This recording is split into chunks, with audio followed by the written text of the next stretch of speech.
생활과 윤리를 선택한 영광고등학교 친구들 안녕하세요. 자, 오늘은 테일러의 생명중심주의에 대해서 살펴보도록 하겠습니다.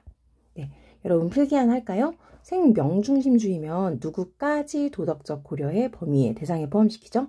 바로 인간, 그 다음에 동물, 그 다음에 식물. 그러면 생명중심주의자인 테일러는 인간과 동물과 식물의 바로 공통점에 주목하는 것입니다. 자, 공통점을 뭐라고 특징 지었는지 살펴볼게요.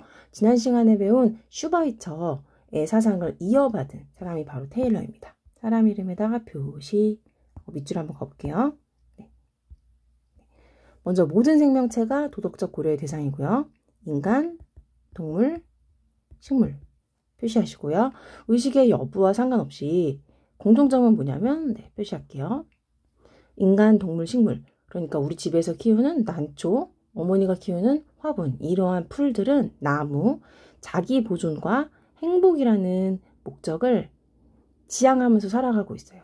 그러니까 사람, 그리고 멍멍이, 동물, 그 다음에 집에 있는 난초, 나무. 이 세 명의 공통점은 뭐냐면 바로 자기 보존, 그리고 행복, 이런 것들을 추구하는 존재라는 거예요. 맞는 것 같죠? 네.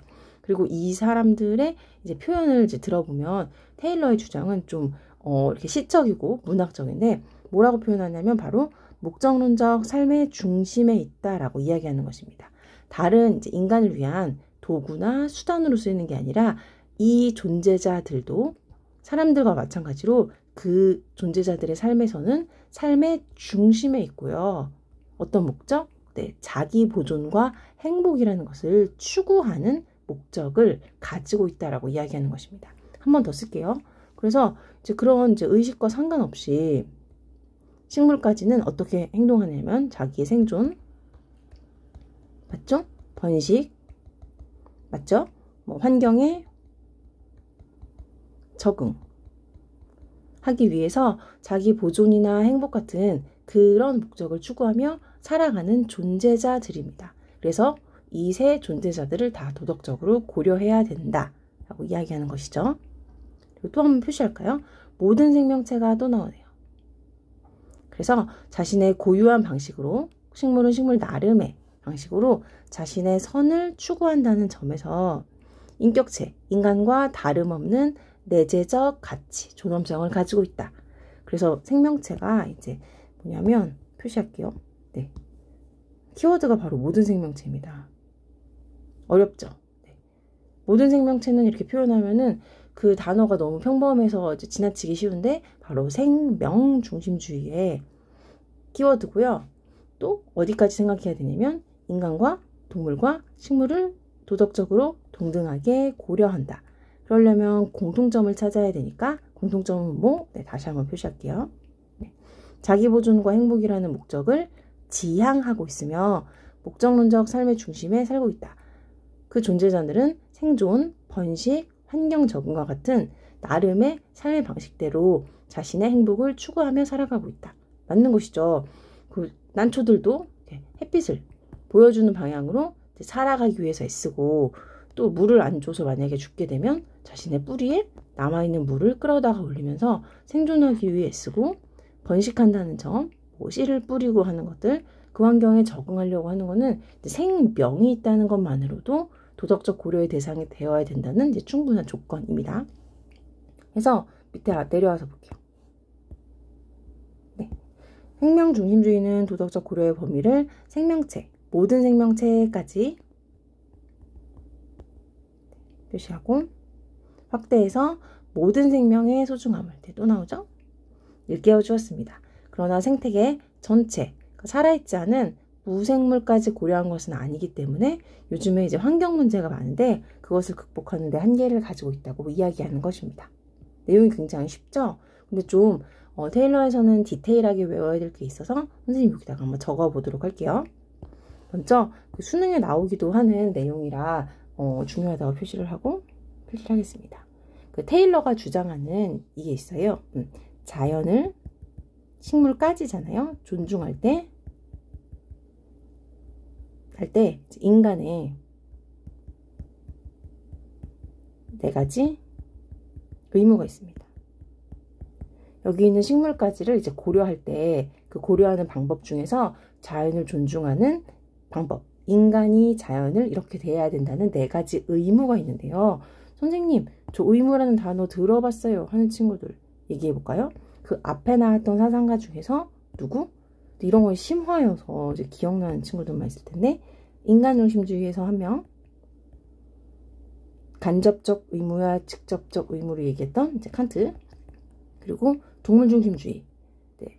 싱어의 주장에 이어서 내재적 가치, 인간이라면 의무로는 얘기했던 레건. 그래서 지금 의무라는 단어에 이렇게 3명의 사상가가 나오기 때문에 키워드로 공부하는 건 좀 위험한 것 같아요. 그러면은 필기해 보도록 할게요. 여러분은 교과서 여기 왼쪽에다가 쓰면 돼요. 생태 중심주의 옆에다가. 자, 4가지 의무인데요. 이렇게 쓸게요. 1번 악행 금지. 네, 뭐냐면 생명체라는 존재에 대해서 인간, 동물, 식물, 나무라고 그릴게요. 인간이 이 다른 자연의 생명체에게 해를 가해서는 안 된다고 하고요. 2번째, 불간섭, 의무.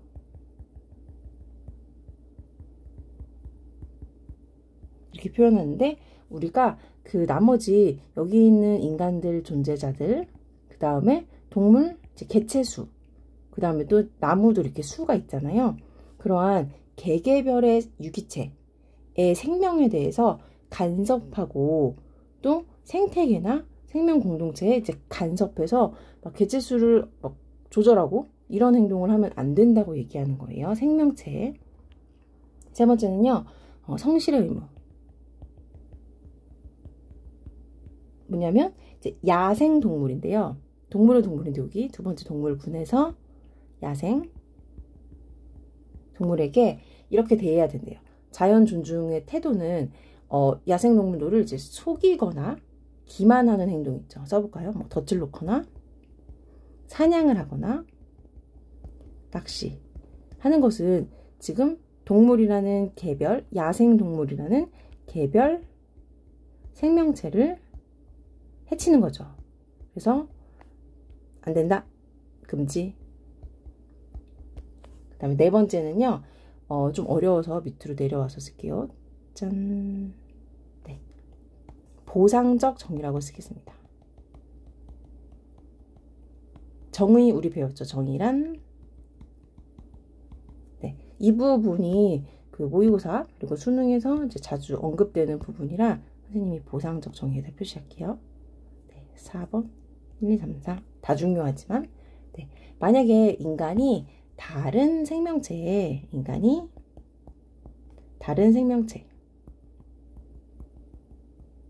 자연에 있는 다른 생명체에 해를 끼쳤을 때에는 피해를 보상해야 된다는 것이죠. 피해 보상. 어쩔 수 없이 동물이나 식물을 해치는 상황이 생겼을 때, 물론 당연히 생명 중심주의이기 때문에 해치면 안 되는데, 해치게 됐다면 그것에 대해서 피해를 보상해주는 보상적 정의를 실현해야 된다라고 이야기하는 것입니다. 네. 이렇게 표시하시고요. 피해 보상 다 표시할까? 네. 이 4가지는 중요해서 단어를 암기하시고, 또 모의고사나 수능에서도 거론되는데, 또 특히 이 보상적 정의라는 단어는 우리 배우게 되는 수능 14 주제에서 테일러가 유일하게 주장하고 있기 때문에 이거는 좀 중요한 단어로 의무와 함께 보상적 정의 같이 한번 외워뒀으면 좋겠어요. 밑으로 내려와서 생태 중심주의 같이 살펴보겠습니다. 자, 내려가기 전에 원전 탐구가 이제 144쪽에 나와 있는데, 여기에 테일러의 이 목적론적, 삶의 중심, 이 얘기가 잘 나와 있어요. 거기 가서 읽어보시고, 꼭 이제 원전으로도 이 내용을 마음속으로 이제 다지고 있어야 됩니다. 자, 생태 중심주의는요, 볼게요. 사람 이름을 외워야 돼서 사람 이름 2명. 네, 바로 레오폴드와 네스.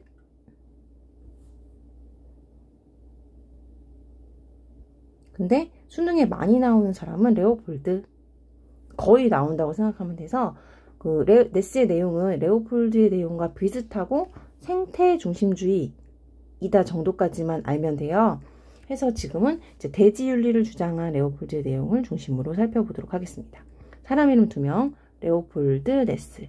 그럼 공통점이니까 생태 중심주의의 공통점 한번 같이 써볼게요. 뭐냐면 생태 중심주의는요. 무생물을 포함한 생태계 전체를 고려한다. 그러면은 범위가 어떻게 됐죠? 늘어났습니다. 범위가 넓어졌어요. 인간, 동물, 식물, 생명중심주의가 여기죠? 그 다음에 무생물까지요. 선생님 그럼 무생물 누구 말씀하시는 거예요? 라고 하면은 식물은 이제 나무였던 거 기억나죠? 도덕적 고려의 범위를 생명이 있는 존재까지였다면 지금 생태 중심주의는 흙이나 그 다음에 물, 지구에 같이 존재하고 있지만 생명이 없는 거 있잖아요. 지구 공동체 안에 살고 있지만 대륙, 땅, 바다도 있고 이런 흙, 물 이런 존재자들을 포함해서 고려해야 된다고 이야기하는 것입니다. 그렇지만 조금 주장이 달라요. 맥락이. 그래서 한번 얘기해 볼게요. 생명의 개체 기억나시나요? 이전의 생명 중심주의까지는요. 인간이라는 개체, 생명체 하나하나, 동물이라는 생명체 하나하나, 그 다음에 식물이라는 생명체 하나하나에 초점을 맞춰서 존중해야 된다라고 주장했던 바로 개체론의 입장입니다. 개별 생명체를 중시한다. 됐나요? 근데 이번에 생태 중심주의는요. 이 개개별의 생명체를 말하는 것이 아니라 생태계 전체를 이제 도덕적 고려의 대상으로 삼아야 된다고 주장을 하는 거예요. 그 전까지의 생명중심주의인 개체 중심적 환경 윤리를 비판합니다. 오늘날의 환경 문제를 극복하는데 한계가 있는 것이죠.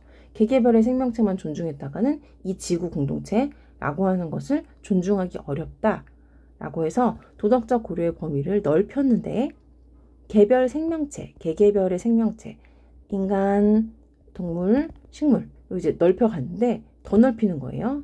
어디까지? 생태계 전체까지. 생태계 전체.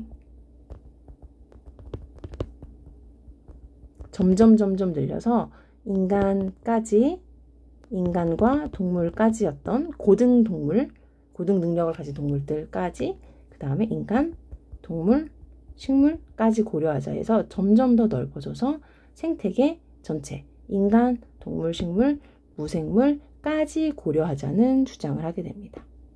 표시할게요, 선생님이. 범위가 얘들아 점점 이제 늘어났고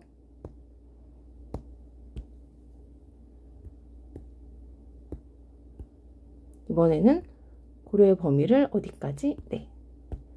생태계 전체까지 해야 된다. 그럼 선생님 키워드 뭔가요? 라고 물어본다면 물론 생태계라고 하는 것이 키워드고요. 하나를 적어볼까 했더라?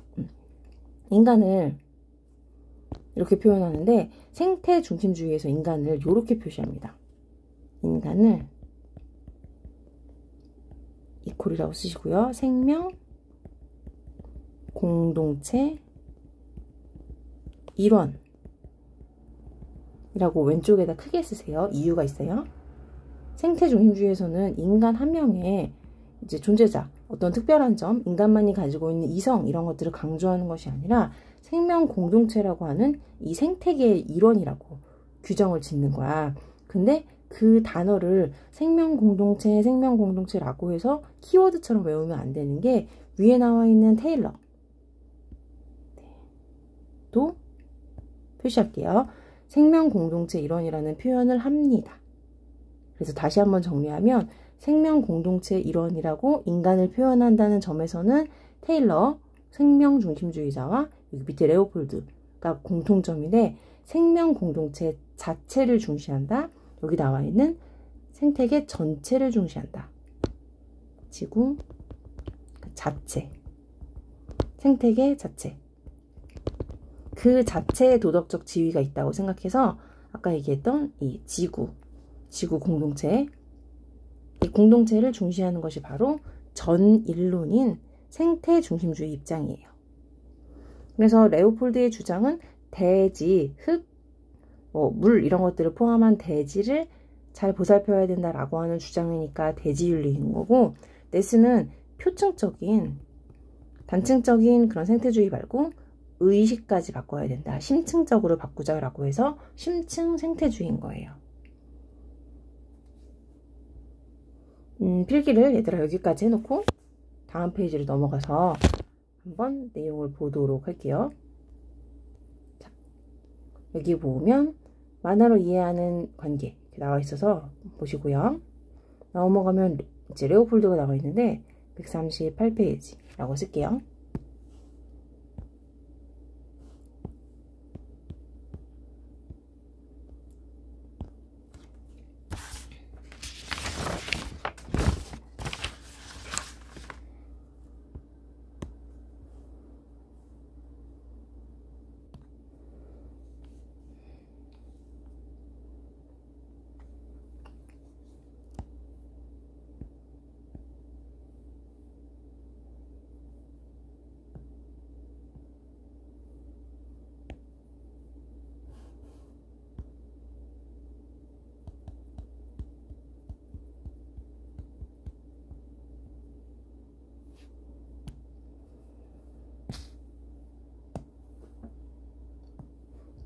자, 여러분, 네스의 내용이 잘 녹화가 안 돼서 선생님이 다시 한번. 네스의 내용은, 생명, 중심주의를 포함한 생태, 중심주의, 동. 전부 다 포함해서 그걸 인정하면서 점점 범위가 넓어지는 거 아시죠? 네. 이것만 아시면 풀 수 있어요. 건강과 풍요를 위해서 환경 오염과 자원 고갈 등의 이제 문제 해결에만 이제 관심을 가지는 것은 바로 표층적인 생태주의라면서 비판합니다. 다음은요, 세계관이나 양식 자체를 바꾸자. 바로 심층 생태주의 네스입니다. 대지윤리는 레오폴드의 별명이라면 네스는 심층 생태주의. 심층이 무슨 뜻이에요? 그러면 이 표층의 반대말이라고 표시하시고요. 이를 위해서 이제 자신을 자연과의 상호 연관 속에 존재하는 것. 아까 그물만 기억나시죠? 인간이 똑 떨어진 게 아니고 인간이 동물, 생명, 이런 무생물들과 다 같이 존재하고요. 이제 큰 자아를 실현한다 라고 하는 내용과 모든 생명체가 상호 연결되어 있는 어떤 전체의 평등한 구성원이다. 지구 공동체. 네, 아메리카 대륙을 그렸습니다. 평등한 구성원으로 본다. 생명 중심적 평등. 이런 이제 단어들만 보고 네스구나 라고 하면 되는데, 이제 네스의 내용을 막 심도 있게 이제 다루기보다는 이 인간, 동물, 생명, 생태까지도 포함하는 도덕적 고려의 범위를 가지고 있다. 생태 중심주의다. 까지 알면 네스의 문제는 모두 풀 수 있을 거예요. 자, 수능 14번이었던 서양의 자연과는 너무 힘들지만 열심히 잘 달려왔고요. 분명하게 개념을 익히면 다른 친구들과 변별해서 이제 수능에서 반드시 이제 여러분에게 효자가 되는 단원이기 때문에 이 14번 잘 익혀두시고요. 중간고사, 또 기말고사 대비도 열심히 하시길 바랍니다. 여러분 정말 고생하셨어요.